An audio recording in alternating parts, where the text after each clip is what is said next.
Hi, everybody, and welcome to my show. Welcome to Jeff's Unknown. Oh, yes, we're going to be talking about the man, the legend, the Godfather ufology, Bob Lazar.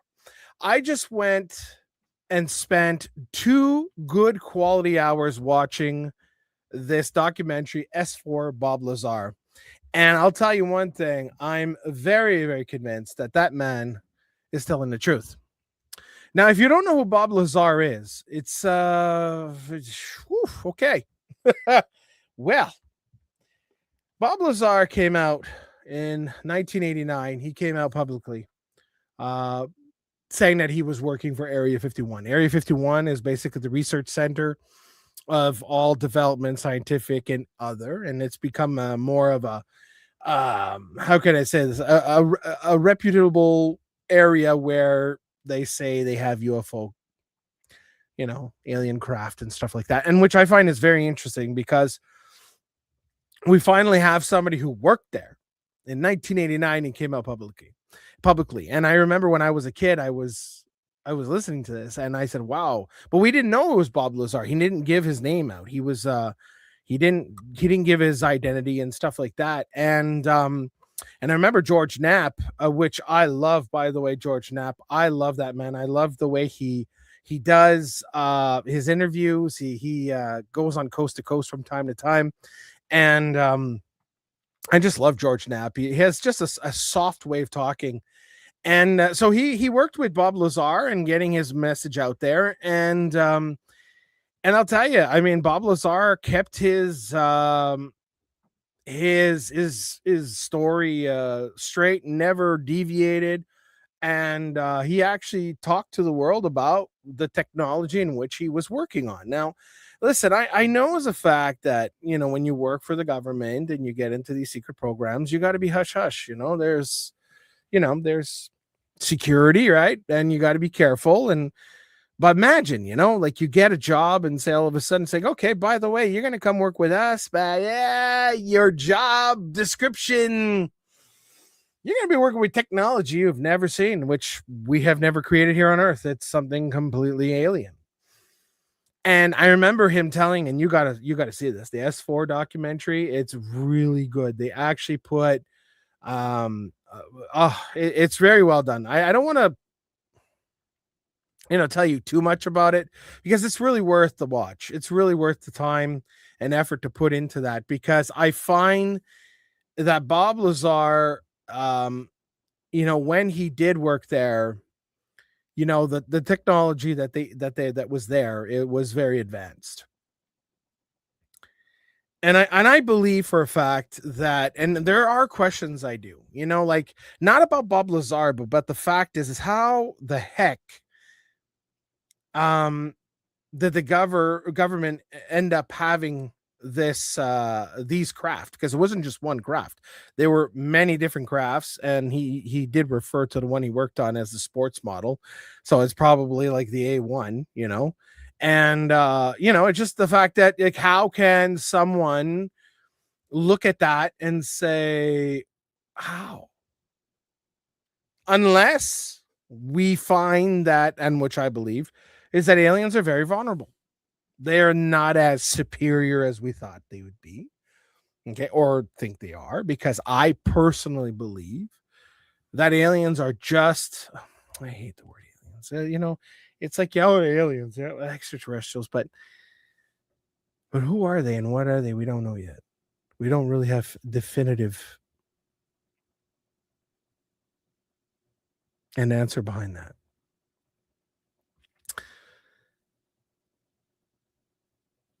But I know that these creatures, whatever they are, if it's us in the future, if it's things from a different planet, maybe in our solar system, we don't know.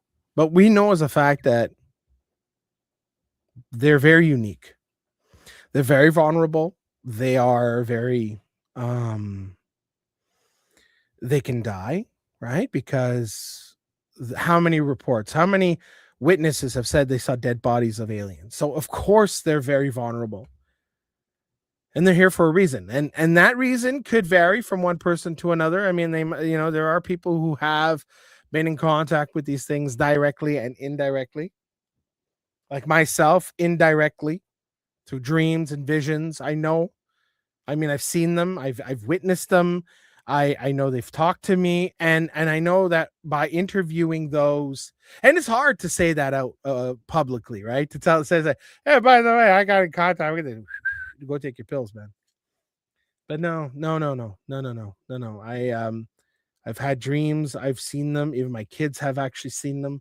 My daughter talked about seeing one in the hallway in my house. No, listen, and this is stuff I'm going to be sharing with you guys in other little podcasts and stuff like that. So when you look at Bob Lazar, and as he's in this craft and he's touching this technology and stuff like that, I mean, it's very interesting stuff. And I'm telling you, I really got into the whole thing. I really saw what the logic is behind all that, like, okay, perfect, like the craft itself, like he was saying, that the craft was like a one piece. It's like if it was like a 3D printer, like how 3D printers are, they build on, and where the seats, there were these little seats, like all stuff in the documentary you could check out. But you see, the reason behind all that is that it's very simplistic, but yet it's very technical, right? But when you look at their technology, and their technology isn't really that, like, if you want to compare their technology compared to Star Trek, well, Star Trek has way more technology than these things.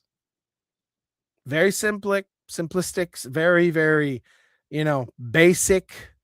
He said once there was he connected this middle tube, to this sphere, little like half sphere, which is the reactor, by the way, which has element 115 in it. And as soon as of course, I mean, I understand when it connects, it needs to have a medium to connect to the ship, to polarize it and to do its thing, right? And then all of a sudden, like, there was like this screen, like one part of the arc inside became transparent, and you could see outside, and then half of the screen became like this touch screen like type thing, like if like in a car, and like in a Tesla, you got that screen, and all of a sudden this thing pops up, and just so very simplistic, not too fancy, very, very generic. So you look at that technology and, like, damn, that's pretty good, but it lacks in substance in the vehicle. It lacks in substance. It lacks. And so anyways, as he was talking about the technology, I mean, I'm not going to go too much in detail with that. I just want to talk about the man himself, Bob Lazar, how fascinating his story is, and how he was able to inspire people, saying, hey, listen, this technology, is real. It happens. And, a lot of people, they'll say, okay, big boy. Okay, come on, big boy. All right. You say this, and all of a sudden they found out, like, oh crap, that hand scanning thing and this element 115, all of a sudden now they're starting to find out that it could be, it exists, and a little bit about the physics and stuff, and the way he talks about certain things.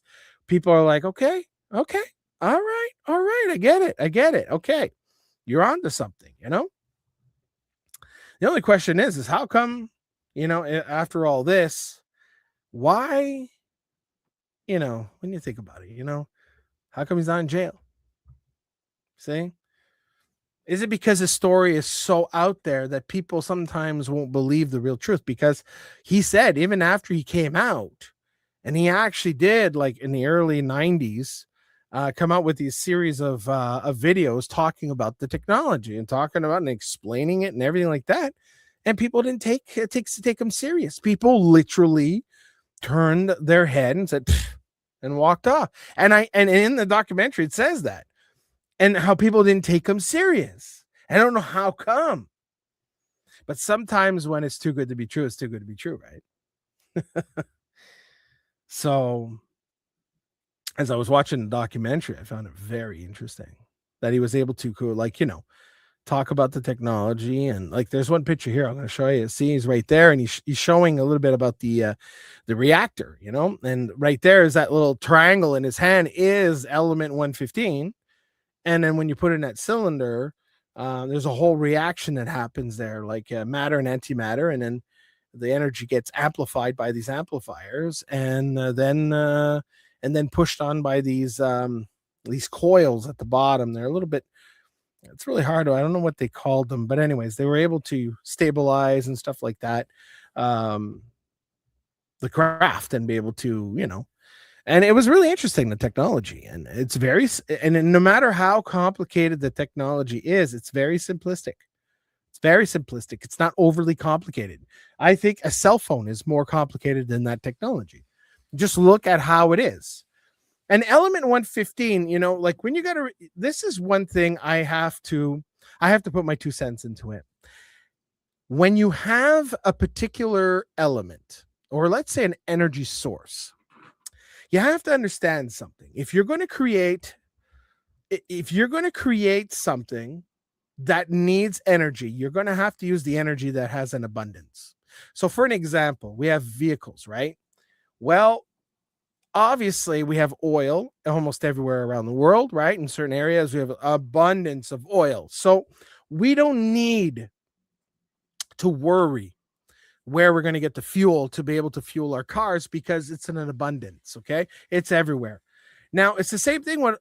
This is where, when you go to electric cars, now lithium is, yet we still have a lot of lithium around the world, but if it was very restrained, it was very limited in the of having the fuel source, then finding an alternative to not be limited. So element 115, if you really think about it, if you're going to be an alien explorer, like if you're going to go say, hey, listen guys, come on buddies, let's go visit this planet, you're going to have to make sure that the energy source that you have is an energy source that you can make, that you can use popular, I don't know, let's say popular elements that you can find everywhere in the planet, in the universe, or let's say the solar system, or let's say in the galaxy, and be able to fabricate it yourself to the consistency if you want, that you like. And I think that's what that triangle thing is an element in which we can create, which we can use, that becomes an element or some type of thing on the periodic table that we can use as a substance for energy. Because that's the only factor I see that we will have to, if we want to mimic it, we will have to find the recipe to that thing and put it together and be able to create element 115. Now, I know that some people are saying, yeah, but we already have element 115. We already found it. It's barium. What is it? Barium, or some type of thing, or anyways, stuff like that. Okay. I don't think it's that. I think it's a mixture of different types of elements that may be rare on planet Earth, but maybe abundance in space or in the galaxy. And I think that's where we're having a little bit of problems of trying to, duplicate that type of energy. Remember, they may come from a planet that has this element 115, because element 115, what he said, once it is, when it's activated, one element 115 makes some type of reaction, and then element 116 comes on, and then that's what creates the whole antimatter energy and stuff like that. So it's very interesting. It's very, very interesting. But I had to put my 2 cents in that, because if they were able to mimic it, it's probably very rare, and maybe that's why we're going to the moon, because maybe some of that element that we can get up there. It's very interesting. And like I said, when you look at the science behind it, now obviously I'm not a scientist, but I'll tell you one thing: I've been receiving a certain feeling that soon this technology may be the future of our technology. And it's just a question of time. Look, I mean, they've said that fiber optics and stuff like that were alien technology, and maybe it is. So, but Bob really, really inspired a lot of people. and it opened up the eyes of people, because if they've had these vehicles or spacecraft for a long time, I think when you really think about it, and in 1989, still they didn't know how it really worked, or able to duplicate it, say, is because we're still in it. And now imagine today what they know. So that's why I kind of look back at what we see now in the sky, and then a lot of people have said that maybe the vehicles that we're seeing in the sky are one of ours. It's not far from reality too. It's not from reality. And if there's something that Bob Lazar has showed us, is that if we do have the capacity to like, how can I say that? What was that? Re-engineer or rebuild, or re-engineer the alien technology. What kind of applications can that put on humanity? What will it benefit us if we can use it for, not by military aspect, but more and more of a human aspect? So I'll tell you, Bob really inspired all of us. I really enjoyed watching that nice little video he made.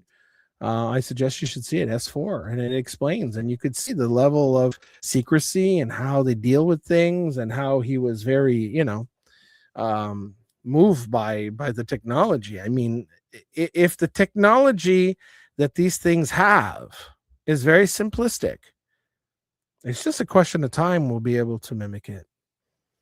But will it benefit humanity? That's the problem. That's what scares me. Will it really benefit humanity? And what we're going to do with that type of technology? And what you really put in perspective is,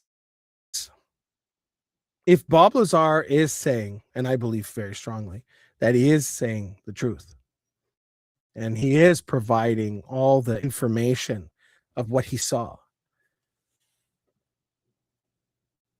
it's very fascinating just to know that there's another species out there that have this technology, and they're here.